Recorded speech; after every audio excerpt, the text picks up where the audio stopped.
Muy buenos días a la promoción 2020 de la institución educativa privada Ingenieros Uni de la ciudad de Huaral. Un abrazo fraterno para todos ustedes, siempre muy tristes. Voy a tomar este tema porque es necesario recordar que hace poco el profesor Figueroa partió de esta vida a una, tal vez llámese mejor, porque ella está descansando en paz, pero esto ocasiona una tristeza tanto a sus familiares como también a la comunidad educativa que ha logrado él conquistar a través de sus enseñanzas. Que en paz descanse el profesor y esperemos de que toda su familia sepa conllevar esta dolencia y nosotros nos aunamos a este sentimiento en el cual en estos momentos de seguro ellos están pasando momentos muy difíciles. Lo sé que van a posteriormente a superar. Y nosotros también, porque lo vamos a extrañar al profesor y ustedes que fueron sus estudiantes de igual manera. Bien, estudiantes, con este preámbulo un poquito triste, vamos a retomar nuestras clases porque lamentablemente hay que continuar con la vida después de una pérdida y satisfactoriamente ingresar a el aumento de nuestros conocimientos para poder avisorar un futuro y asegurar nuestro porvenir. Y de esta manera también asegurar el porvenir del Perú. Estudiantes, a todos ustedes, un saludo cordial a la promoción 2020. Bienvenidos a la 13ª sesión de aprendizaje. La asignatura que hoy vamos a desarrollar, ya ustedes saben, es Historia Universal. Trabajo en el libro, páginas del 64 al 67. Tema, hoy vamos a tratar sobre reforma y contrarreforma religiosa. ¿Qué será eso? En el transcurso del desarrollo de este tema vamos a conocer qué cosa es la reforma y la contrarreforma religiosa. Con mucho cariño, el trabajo está elaborado y además con sumo cuidado por mi persona, el profesor David Guamán Manrique. Sin más preámbulos, estudiantes, ingresamos al tema principal, la reforma religiosa. Primero vamos a comenzar con la reforma religiosa. Siempre una reforma, la palabra reforma significa, existe ya una forma, pero hay que cambiar esa forma, reformar. O sea, reconstituir, reformar, renovar. Y en cierta forma, mejorar, ¿no? Mejorar, ¿ya? Entonces, esta reforma religiosa solicitaba, ¿no? El cambio de una religión católica que estaba cayendo en la Edad Media, cayendo en un desprestigio total. Y antes de que este desprestigio lo haga desaparecer, surgieron muchos hombres que pidieron que se reforme la Iglesia Católica. Por eso sale la Reforma Protestante. O sea, ¿por qué? O sea, es decir, ¿por qué se llama Reforma Protestante? Porque van a protestar contra la religión católica, contra la Iglesia Católica. Acá dice, la Reforma religiosa, la Reforma Protestante fue un movimiento de carácter religioso surgido en Alemania en la segunda década del siglo XVI, liderado por Martín Lutero. Fue un movimiento religioso en contra del poder de la Iglesia Católica y el Papa. Bueno, miren, si en realidad el poder de la Iglesia Católica se hubiera convertido en un poder espiritual, magnífico, nadie se hubiera opuesto a este poder. Pero este poder no fue espiritual, no fue un poder teológico, sino que por el contrario fue un poder material, un poder en busca de riqueza y agrandar su poderío económico terrenal de los hombres que componían la Iglesia Católica, especialmente de todos los líderes que conducían esta iglesia, incluimos al Papa. Es decir, el poder de la Iglesia se había logrado a través de muchos hechos negativos, fraudes, corrupción, chantajes, apropiación ilícita de tierras, de riquezas, de bienes, de alhajas, y todo esto en realidad no les gustó a muchos líderes de la Iglesia Católica, a lo que sobresalieron protestando y reclamando del por qué la Iglesia se comportaba de esa manera. Esa es la reforma religiosa. Protestar contra los abusos de la Iglesia, contra la apropiación ilícita de las riquezas y además por la pérdida de la espiritualidad y el dogma religioso. Esa es la reforma religiosa. ¿Quién lo encabezó? Martín Lutero. Entonces, la reforma religiosa, muchachos, ¿se opone a quién? Se opone a los abusos de la Iglesia Católica liderada por el Papa. ¿Y qué es la reforma? La reforma, el agente principal de la reforma fue el monje alemán Martín Lutero. Miren que si es un monje, él ha pertenecido a la Iglesia, al catolicismo del clero secular. ¿Ya? Entonces, este Martín Lutero, que pertenecía al clero secular, se alzó en voz de protesta, que en el 31 de octubre de 1517, en la puerta de la iglesia del Castillo, expuso las 95 tesis que criticaban ciertas prácticas abusivas de la Iglesia Católica. ¿Cómo se inicia la reforma religiosa entonces? Cuando Martín Lutero, alemán, un 31 de octubre de 1517, publica sus 95 tesis, lo pega en la iglesia del Castillo, lo va a pegar en las paredes, estas 95 tesis, señalando todos los abusos que cometía la iglesia y que se debía de corregir. Entonces, el 31 de octubre de 1517 comienza la reforma religiosa en Alemania. Ahora, los abusos de la Iglesia Católica liderada por el Papa, ¿cómo se manifestaba? Con la corrupción del clero, las simonías y santas indulgencias, que voy a explicar más adelante en qué consiste. Los nobles se adueñan de los bienes de la Iglesia.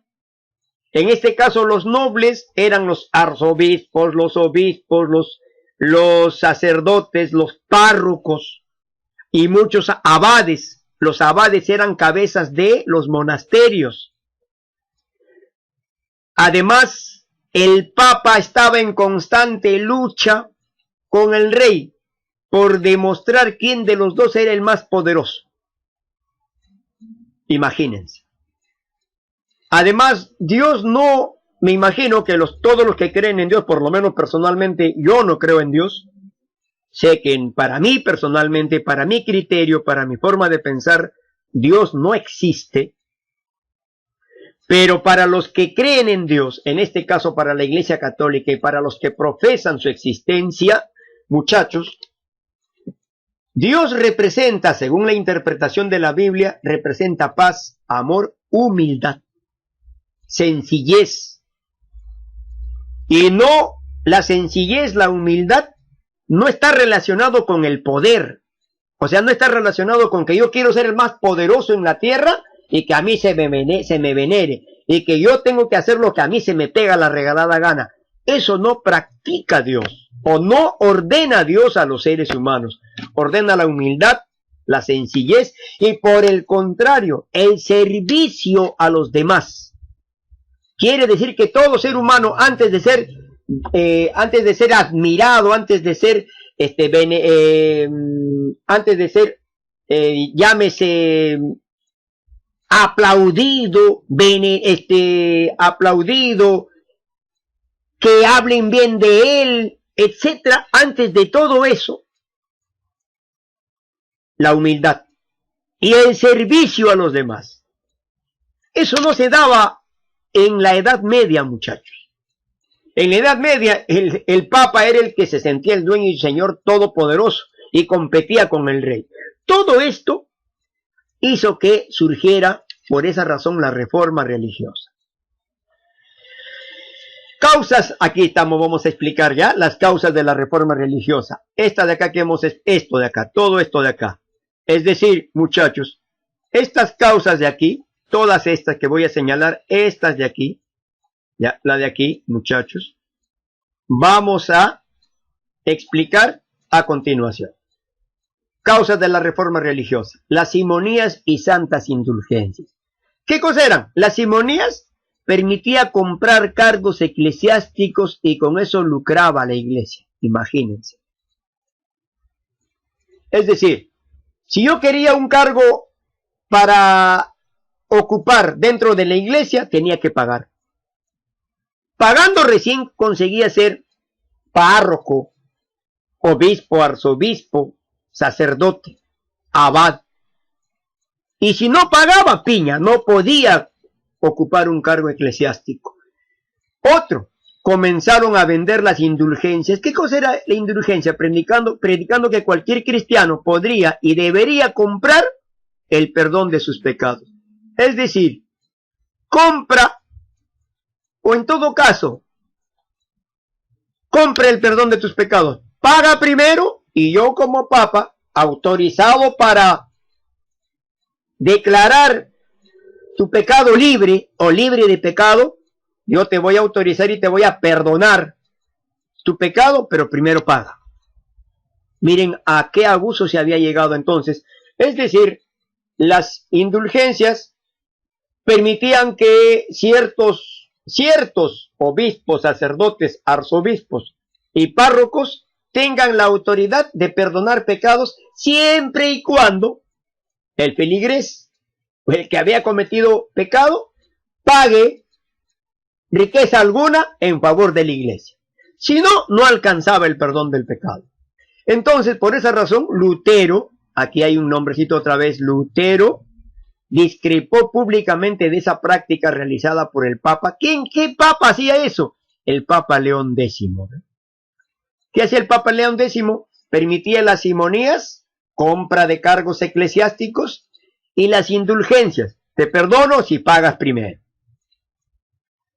Pugna entre Papa y Rey. Esto era tan baja condición moral, porque la Iglesia Católica poseía mucho poder político. Es decir, en realidad, la Iglesia no debe tener poder político, muchachos. Ellos tienen su poder ideológico, poder espiritual, poder santificado, poder teológico, pero no se puede meter ni en asuntos económicos, sociales, ni políticos. Pero en este caso el Papa sí se metía, en la Edad Media se metía en los asuntos políticos, lo que en aquella época no debía suceder, ¿ve? Estaban en fase de transición del sistema feudal a monarquías nacionales y él se metía en ese asunto, lo que generó un descontento de la nobleza alemana con el poder político de la Iglesia Católica, ¿ve? No se debe meter, la iglesia no se debe meter en asuntos políticos. Por eso cuando el cardenal de Lima se mete, Luis Cipriani, el cardenal Cipriani, se mete en asuntos de la política, de inmediato el periodismo, la gente de a pie, los comentaristas y todos los opinólogos lo critican de inmediato. ¿Qué te metes en asuntos políticos? Tú anda, ve a tu iglesia y dedícate a la oración, dedícate a lo espiritual, dedícate a Dios. La iglesia no está llamada a meterse en asuntos políticos. Para eso están los políticos especialistas de estos temas. De igual manera, los políticos no se pueden meter en los asuntos espirituales. Para eso, en los asuntos espirituales están el Papa, arzobispos, obispos, sacerdotes, párrocos, abades, monjes, monjas. Todos ellos encierran el círculo del espiritualismo. La iglesia se apropia de bienes. Miren qué situación muy incómoda, ¿no? La iglesia católica inicialmente condenaba la búsqueda del lucro. O sea, ellos decían, ¿saben qué? No tienen por qué lucrarse. Muchachos, no se lucren, ¿ya? Los que se lucran, eso es pecado. Pero decían que no se lucren, ella misma lo hacía, juntando altas sumas de dinero, generalmente de los fieles, y poseyendo tierras. generando enfrentamientos con la burguesía naciente. La iglesia se apropiaba de tierras, muchachos. Pedía dinero a la gente. Y eso es apropiación ilícita de bienes. Y eso lo hacía la iglesia. Por eso protestó Martín Lutero. Otro más, la corrupción de la iglesia. Crisis institucional y moral por la que pasaba la iglesia católica en aquel momento. Debido a la corrupción, venta de cargos eclesiásticos, venta de indulgencias, perdón de los pecados, venta de reliquias, todo eso era una corrupción, imagínense. Estas son las causas que originaron la reforma religiosa, muchachos, que lo encabezó Martín Lutero en Alemania. Precursores reformistas. Ahora, al hablar de precursores reformistas, muchachos, vamos a ver quiénes se anticiparon a Martín Lutero. O sea, es decir, qué hombres ya pensaban en reclamar, en protestar contra la Iglesia Católica. Los que se anticiparon a Martín Lutero. ¿Quiénes fueron? Primero, Pedro Baldo. Hay que recordar que Pedro Baldo fue un francés, ¿ya? Hay un reclamo ya en Francia, igualmente reconocido como Pierre de Vaux, fue un predicador itinerante francés, considerado como uno de los precursores de la reforma protestante. Y a él planteaba ideas de reformar la Iglesia Católica. Impulsó el movimiento cristiano de los pobres de Lyon, ¿ya? También conocido como valdenses, o sea, todos los pobres que abrazaron las ideas de Pedro Baldo se les reconoce como valdenses, los seguidores de Baldo. Jan Hus, o Jan Hus, que algunos le llaman, Jan Hus. ¿Quién fue Jan Hus? Fue un teólogo y filósofo checo. Aquí hay uno de la República Checa. Miren, en Europa no solamente estaba en Francia, sino también en República Checa, ¿no? Jan Hus fue un teólogo y filósofo checo, rector de la Universidad Carolina de Praga. Como reformador y predicador, se le considera uno de los precursores de la reforma protestante. Sus seguidores son conocidos como husitas. ¿Por qué? Por lo de Hus, ¿no? O hasitas. Murió quemado en la hoguera tras ser condenado de herejía y en el concilio de Constanza. De herejía en el concilio de Constanza. Es decir, el concilio de Constanza condenó a Jan Hus o Jan Hus a morir quemado en la hoguera. ¿Por qué? Porque ya se oponía a la Iglesia Católica. Por esta oposición, Jan Hus murió quemado, muchachos. John Wycliffe. John Wycliffe, muchachos, él ahora es ya no checo, no francés, sino ahora él proviene ¿de dónde? De Inglaterra. Fue un traductor, teólogo y reformador inglés que fundó el movimiento que se conoce como Lollardos o Wyclifismos, ¿ya? Lollardos o Wyclifismos, y que es considerado por muchos autores como el padre espiritual de los husitas. O sea, es decir, John Wycliffe podría haber orientado a Jan Hus a protestar contra la Iglesia Católica y en última instancia de los protestantes. A él también lo torturaron y lo dejaron sin habla, ¿ve? Probablemente le hayan cortado la lengua, muchachos. Entonces, o le hayan dañado el cerebro, ¿no? John Wycliffe fue entonces un protestante inglés, ¿no? Y impartió ideas de protestantismo y de reformar la Iglesia Católica en contra de todos los abusos que ellos cometían. Existe un cuarto precursor reformista, Jerónimo Savonarola. Él es italiano, ¿ya? Fue un religioso dominico italiano, ¿ve? Todos ellos son religiosos, muchachos, ¿ya? Han estado dentro de la Iglesia Católica, pero que no soportaron, en verdad, no soportaron los abusos de la Iglesia y dijeron, hay que reformarla. Pero como la mayoría de autoridades eclesiásticas católicas no querían reformarla y estaban contentos con la corrupción, con los abusos, con las indulgencias, con las simonías con todo eso, entonces persiguieron a Pedro Baldo, a Jan Hus, a John Wycliffe, a Jerónimo Savonarola y también a Martín Lutero y otros hombres que vamos a ver más adelante. Predicó contra el lujo, ¿ve? O sea, decía el lujo. La iglesia buscaba el lujo, la iglesia buscaba el lucro y él no estaba de acuerdo con el lucro. La depravación de los poderosos, ¿no? O sea, es decir, los poderosos eran bien depravados. Contra eso luchaba Savonarola y la corrupción de la iglesia católica. Contra eso luchó Jerónimo Savonarola, sospechando que estaba en toda la sociedad de Florencia. O sea, en Florencia se vivía todo eso, ¿no? Donde él vivió. Savonarola vivió en Florencia y el clero en Florencia era muy corrupto, todo lo que se indica ahí. Contra eso, Jerónimo Savonarola reclamó.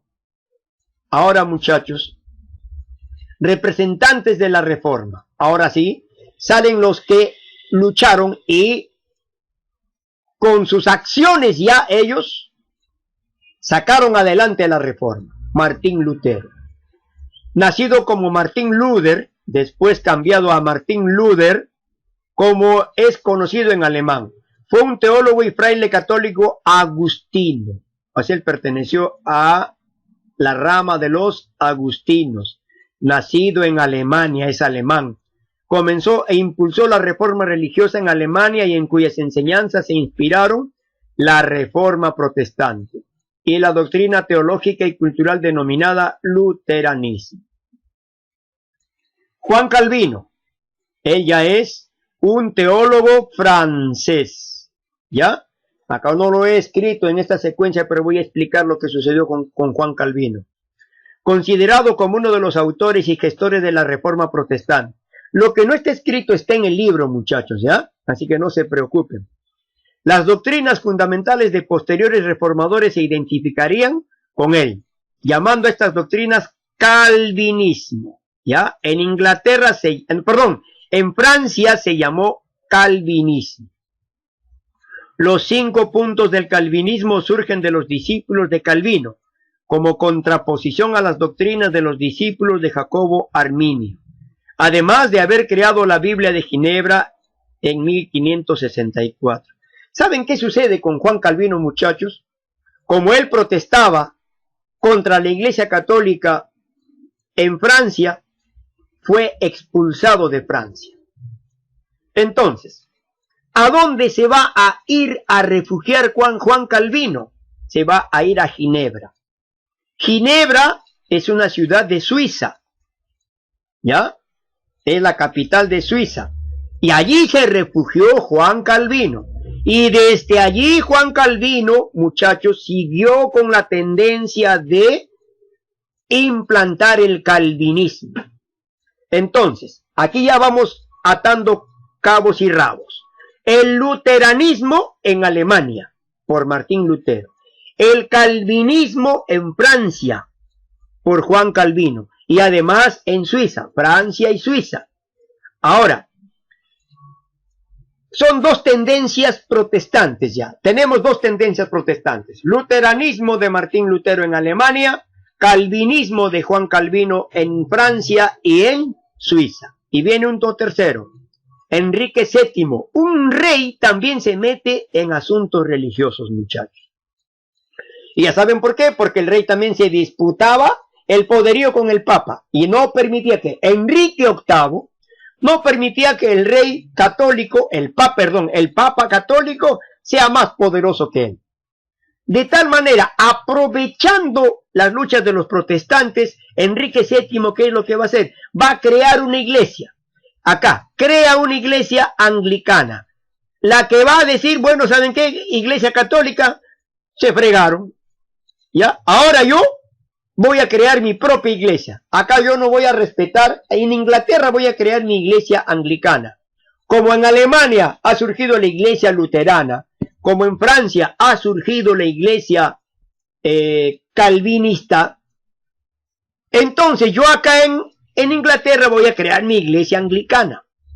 Entonces creó la iglesia anglicana, donde este rey de Inglaterra, ¿qué sucedió? Muchachos, dice, disolvió los monasterios. Ya no existían monasterios en Inglaterra. ¿Ve? Entonces, además, y se hizo llamar jefe supremo de la iglesia de Inglaterra, ¿ve? Ahora yo soy el jefe supremo de la iglesia de Inglaterra. Ya no es iglesia católica, ahora es iglesia anglicana. Y de esta iglesia anglicana yo soy el jefe, el todopoderoso. Entonces, acá dice, entre los hechos más notables de su reinado se incluyen la ruptura con la iglesia católica y creando la iglesia anglicana. Y él, su propio jefe. Entonces, muchachos, ya van 3 corrientes de reformas protestantes. Luteranismo en Alemania, calvinismo en Francia, anglicanismo en Inglaterra. Ahora, ¿qué cosa es la iglesia anglicana, muchachos? La iglesia anglicana es la perteneciente a Inglaterra, ya dijimos esto, ¿cierto? Y las iglesias que de ella se han desprendido, o sea, todas las iglesias que se han desprendido de la iglesia anglicana son, que se han desprendido de las iglesias de Inglaterra, son iglesias anglicanas. Por ejemplo, todos los ingleses que se fueron a Estados Unidos llevaron una creencia, llevaron la creencia de la iglesia anglicana, muchachos. Pero allá en Estados Unidos no lo llamaron ya la iglesia anglicana, lo llamaron la episcopal de Estados Unidos, la iglesia episcopal de Estados Unidos. Y por no decir en Estados Unidos, muchachos, la mayoría son protestantes, porque vienen de la iglesia anglicana protestante. ¿Qué son protestantes? Aquellos que no están de acuerdo con la iglesia católica y crearon su propia religión, la denominada la religión protestante, ¿eh? Entonces, ¿cuáles son las religiones protestantes? En Alemania, el luteranismo. En Inglaterra, el anglicanismo. En Francia, el calvinismo. Son religiones protestantes. En Estados Unidos, el episcopalismo. O sea, es decir, la iglesia episcopal, ¿ve? Entonces, la iglesia episcopal en Estados Unidos es la principal guía espiritual de todos los religiosos de ese país más poderoso del mundo. La mayoría son, ¿qué cosa? Protestantes. No son católicos, son protestantes. Ahora, el anglicanismo se encuentra principalmente en Inglaterra y en territorios que estuvieron bajo la bandera inglesa, en este caso Estados Unidos, ¿no? Sus miembros son cristianos y creen firmemente que la de Inglaterra es una verdadera rama de la iglesia católica. Es decir, dicen, los anglicanistas dicen, no, la única religión verdadera es el anglicanismo. Aunque muchas de estas iglesias son, ¿qué cosa? De todos los anglicanos son protestantes, ¿ya? Ahora veamos la doctrina luterana, llamada también la Reforma Protestante. Estaba en contra del poder de la iglesia y el poder papal, más exactamente de la corrupción que se veía al interior de esta, con la venta de indulgencias. Liderada por Martín Lutero y con origen en Alemania. Suprimió el celibato y el clero regular, muchachos. Para la iglesia protestante luterana ya no había celibato. Por esa razón, todos los que son ahora las autoridades religiosas de los protestantes son llamados hoy en día pastores. Ya son pastores. Y estos pastores tienen su mujer, tienen su esposa, tienen familia, o sea, es decir, han tenido coito, tienen coito y tendrán coito porque estaban en contra del celibato. Dijeron, no, estás loco, ¿cómo nos vamos a quedar con lo mejor de la vida? ¿Cómo me voy a quedar sin coito? ¿Cómo me voy a quedar sin mujer? Tengo que tener mi mujer, tengo que tener coito y tengo que tener mi familia. Entonces, los protestantes suprimieron el celibato y tienen el derecho de tener mujeres, siendo los pastores. Ya no se llaman sacerdotes, obispos, abades, ni arzobispos, se llaman pastores, ¿ya? Y por eso acá, al eliminar el clero regular, muchachos, ¿elimina qué cosa? Eliminan las abadías y los monasterios, ¿ya? Por esa razón ya no existen ya los abades, ni tampoco para ellos existe arzobispos, obispos, sacerdotes, ni párrocos. simplemente pastores. Hablaba de que la Biblia debía ser la única fuente de la palabra de Dios, y es cierto para la Iglesia Católica también. Estaba a favor de que la Iglesia no debía poseer bienes materiales, y en verdad debe ser así, ¿no? Aunque hoy en día también la Iglesia sigue siendo la más poderosa. Hace poco he visto unos artículos en Facebook que sobre los 40,000 soles, no sé si será cierto, sobre los 40,000 soles, dicen esos escritos, que los que son obispos, arzobispos, están ganando en medio de una crisis tan crítica del Perú. Valga la redundancia. El Perú es un país tan pobre que se da el lujo de mantener sueldos elevadísimos a ciertas autoridades religiosas, que en verdad es una vergüenza, ¿no? Porque ellos deberían vivir, ¿de qué? Bueno, de vivir como lo hizo Jesús, en medio de la pobreza. Pero si hay que saber vivir en medio de la pobreza, no le estoy diciendo que los religiosos sean pobres, no, que sino también que hagan obras, pues muchachos, porque Jesús salió a hacer obras, como hijo de Dios, él trabajó, ¿no? Trabajó e hizo trabajos de esfuerzo físico. Lo que no hacen hoy en día los sacerdotes, obispos, paran metidos en la iglesia y no salen a trabajar. Eso es lo que un poquito yo discrepo con esto, ¿no? Entonces, muchachos, la iglesia actualmente, muchachos, es muy poderosa, ¿ya? Es muy poderosa.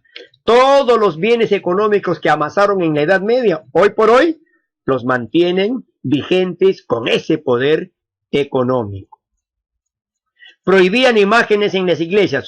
O sea, los protestantes, muchachos, hoy en día, todos los protestantes no creen en imágenes, ¿ah? Si ustedes van a su iglesia de los protestantes, no van a ver ninguna imagen. Ya, eso se va contra la iconoplastía, no imágenes, ¿ya? Eucaristía y bautismo como únicos sacramentos válidos.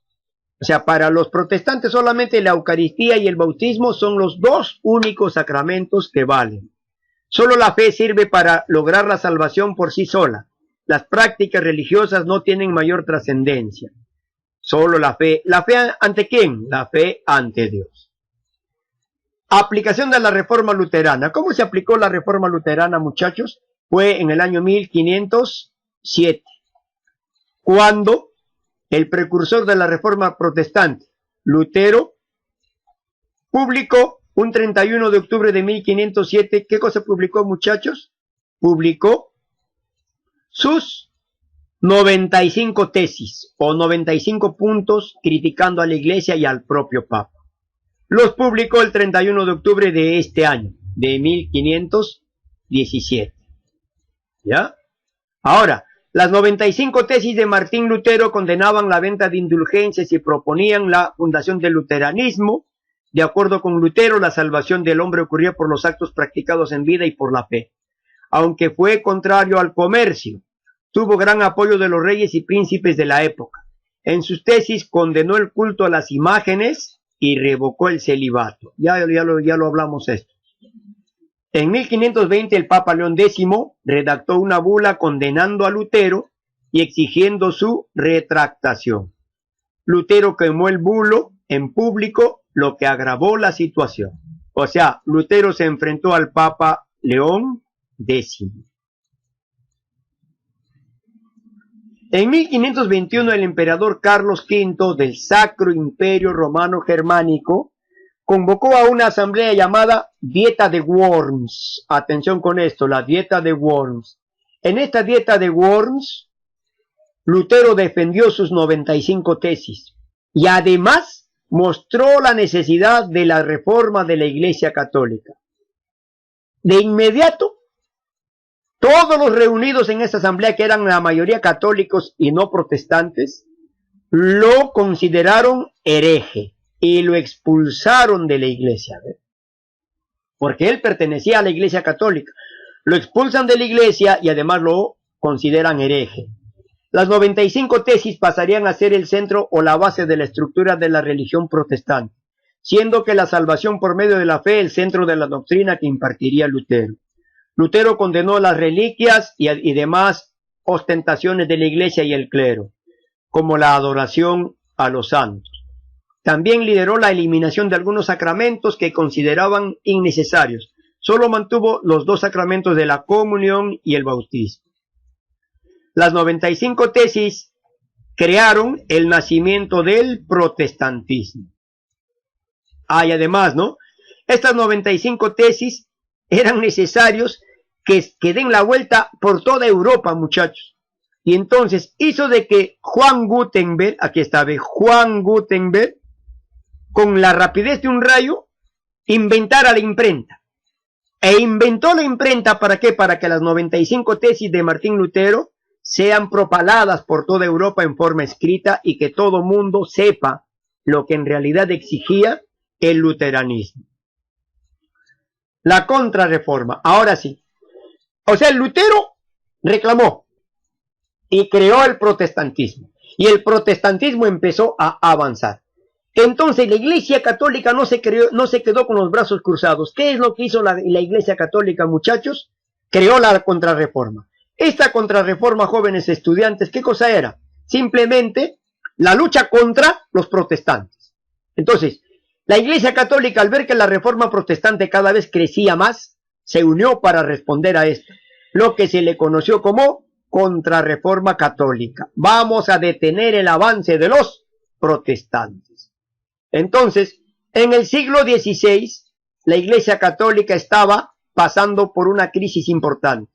En ese contexto cobró impulso el protestantismo y nuevas religiones que han surgido en Europa. Por ejemplo, el calvinismo en Suiza, o también Francia, ¿no? El anglicanismo en Inglaterra y el luteranismo en Alemania. Contra eso tenían que luchar la Iglesia Católica y entonces convocaron. Dice, esta contrarreforma incluyó la reafirmación de la doctrina milenaria, con la consagración del pan y del vino como el cuerpo y la sangre de Cristo, y la veneración de las reliquias y las imágenes iconográficas. Acá, o sea, nosotros vamos a seguir venerando reliquias e imágenes iconográficas, como prácticas cristianas, entre otros puntos. Ahora, muchachos, ahí, para intentar detener el avance del protestantismo tras la reforma protestante, el Papa Pablo III o Paulo III, ya Pablo o Paulo III, convocó a un concilio para la ciudad italiana de Trento. Se llamó el Concilio de Trento, muchachos. Este Concilio de Trento se realizó entre 1545 y 1563. Muchas reuniones tras reuniones desde 1545 hasta 1563. Allí se discutieron varios asuntos y se lograron realizar muchas acciones que se pusieron en ejecución. Veamos a continuación. El Concilio de Trento fue una reacción de la Iglesia Católica a la Reforma, iniciada por Martín Lutero en la primera mitad del siglo XVI. Con el crecimiento del protestantismo en Europa, la Iglesia Católica buscó una reacción. Y esa reacción se llama simplemente como contrarreforma. Principales decisiones del Concilio de Trento. Retorno de la Inquisición. Ay, ay, ay, qué miedo, muchachos.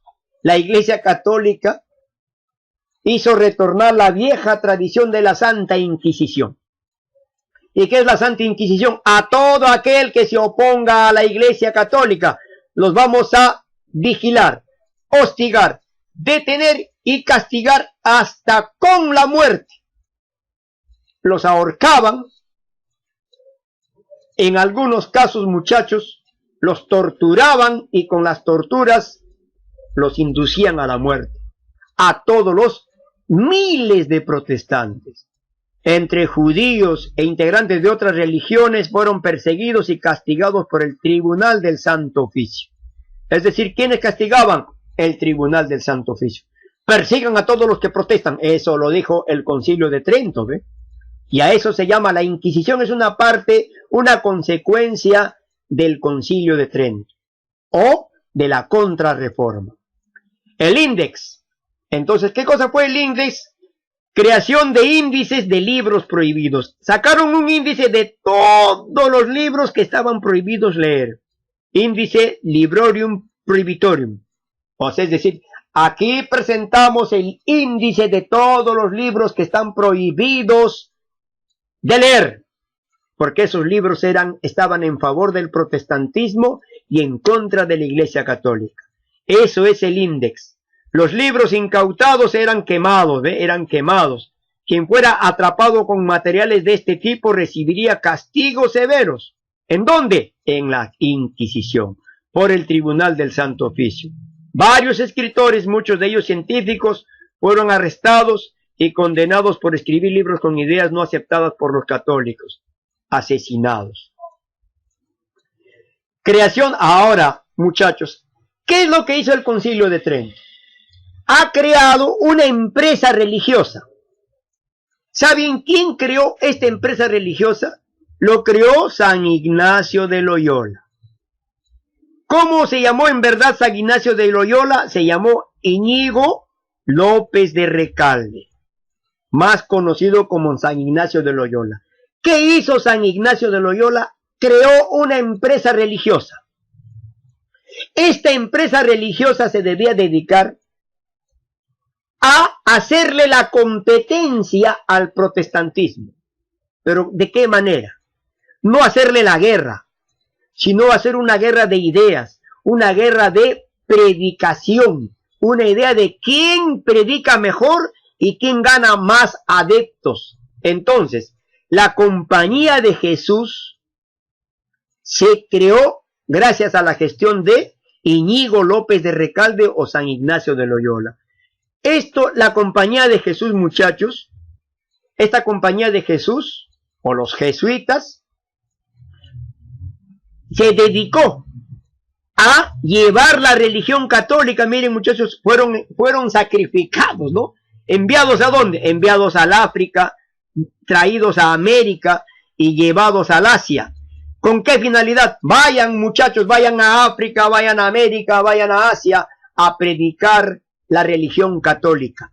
Antes que los protestantes nos ganen esos espacios y logren convencer a los africanos, a los americanos y a los asiáticos al protestantismo.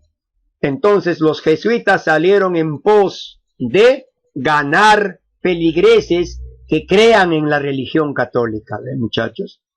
Entonces ese adoctrinamiento fue encargado a los jesuitas. Muchachos lindos, es algo lo más importante que hemos tratado hoy día sobre la reforma y la contrarreforma. Hay muchos temas más que se van a ayudar seguro con el libro para poder responder a esto. Al término de observar el video, desarrollar las prácticas de las páginas 66 y 67. Minutos antes que acabe el tiempo de la sesión de clase, ya desarrollado le toman foto y lo envían a mi WhatsApp personal. Hoy mismo resuelven las páginas 66 y 67 y lo envían a mi WhatsApp. Para el próximo lunes 6 de julio, envían las fotos de los mapas conceptuales copiados en el cuaderno, las que voy a enviarlos en Word y que está ya puesto en la plataforma. Lo envían y WhatsApp el 6 de julio de 9 a 9:30 lo trasladan a mi persona por esta ventana virtual. Gracias, estudiantes, y hasta la próxima clase. Muchachos, no se olviden de estudiar duro y parejo. Un abrazo fraterno, muchachos. Cuidémonos contra esta pandemia.